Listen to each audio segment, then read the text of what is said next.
유난히도 캄캄한 밤에 나 홀로 너를 생각하네.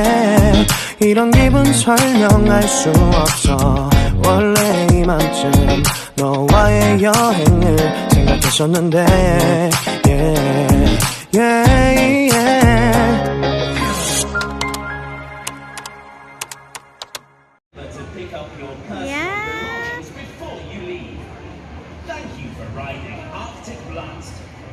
Best ko na tong sasakay dito. Let's see kung sisigaw pa rin ba ako.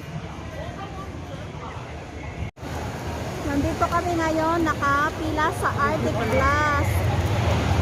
Iwan ko lang kung ilang sigaw. Yan, naririnig nyo yan. Diyan kami sasakay ni ate. Iwan ko lang kung ilang minuto yung sigaw namin later.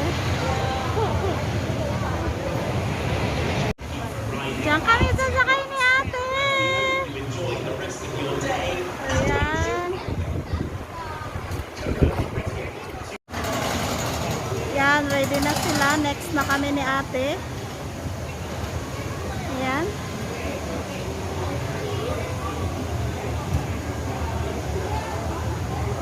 Ready na ang aming sigaw ni ate dito sa upuang ito. Ano kayang mangyayari? So, nakapila na naman kami ni ate dito sa Caterpillar. Yan. Ate! Hi guys! Handa mo na lang yan sigaw mo. Katatapos lang namin sumakay nung Arctic Blast. Tawang-tawa ko kay ate. Yan, waiting kami ni ate. Sasakay kami dyan. Diba? Ayan, waiting kami. Kami mamaya ang iikot-ikot dyan. Diba? Mamaya kami ang mahihilo ni ate. Diba? Ayan.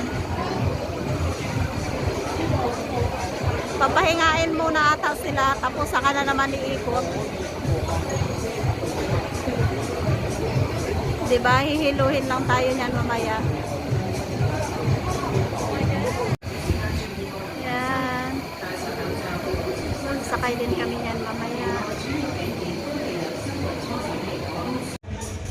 Hindi kami sumakay niyan ni ate.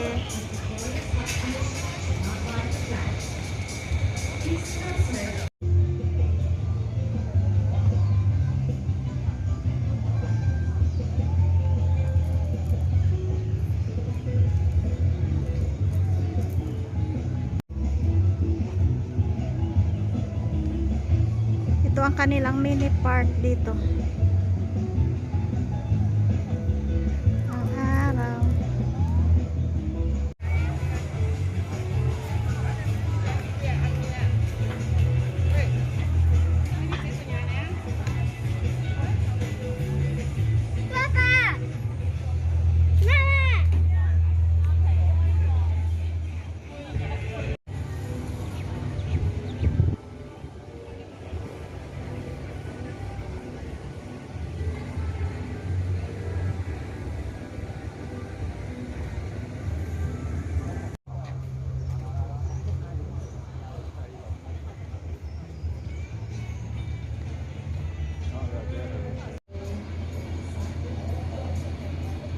Dito siya, pwede kang mamili dito. Yan. Yan, may mga stores dito ng mga pasalubong.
Saka sa dito sa penguin. Tara.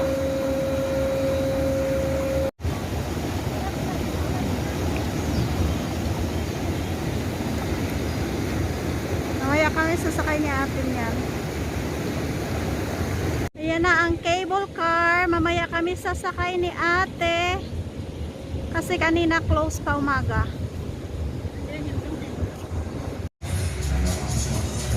Ayan. Ayan. Ayoko na niyan sumakay.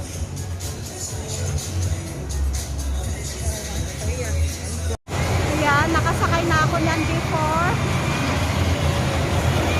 Try namin natin sumakay ulit.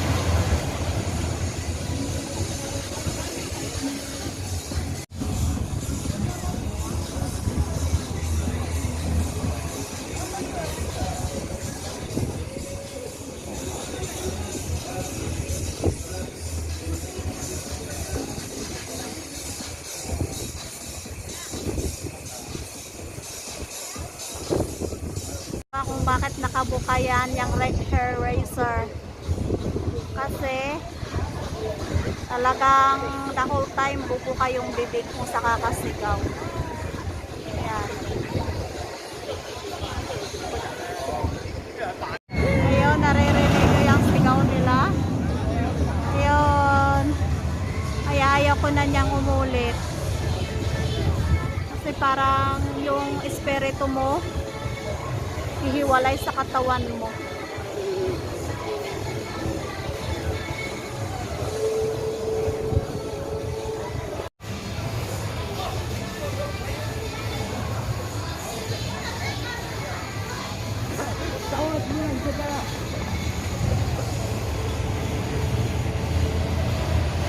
Ayan na. Ayan.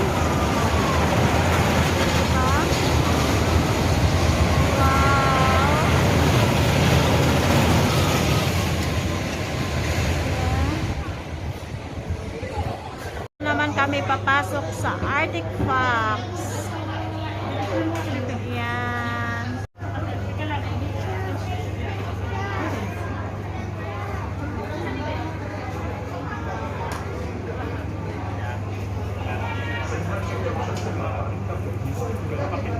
Dito na kami sa loob.